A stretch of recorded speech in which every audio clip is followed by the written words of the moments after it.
Sir இந்த swimming பூல்ல குளிக்க இந்த பலூன் போதாதா? எனக்கு வேற பலூன் வாங்க காசு இல்லைங்க சார்.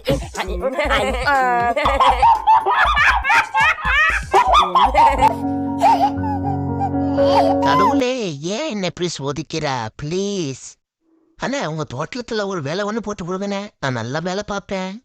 ரொம்ப நன்றிண்ணே. அப்பாடா, முதலாளி சந்தோஷப்பட்டுக்காம நல்லா வேலை பார்க்கணும். அந்த பசங்களுக்கெல்லாம் அப்பா அம்மா அந்த பலூன் வாங்கி கொடுப்பாங்க போல.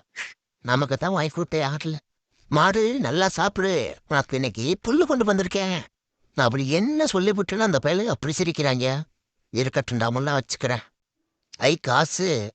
அண்ணே ரொம்ப நன்றிண்ணே. ஐயா, காசு கிடைச்சிருச்சு. அண்ணா, எனக்கு அந்த பிங்க் கலர்ல கொடுங்க. அதுதான் எனக்கு ரொம்ப பிடிக்கும். நாங்க காசு. அப்பாடா, ஒரு வழியா அழகா ஒரு பலூன் ஒன்று வாங்கிட்டேன். இனி போய் குளிக்கலாம். இவங்க வேற சாக்கிங்கோடவே பார்ப்பாங்க. ஏன் நாங்கள் இங்கே குளிக்க வரக்கூடாதோ? அப்பாடா, கனவு கனவாவே போயிருந்து நினைச்சேன். நல்ல வேலை நிறைவேறிச்சு.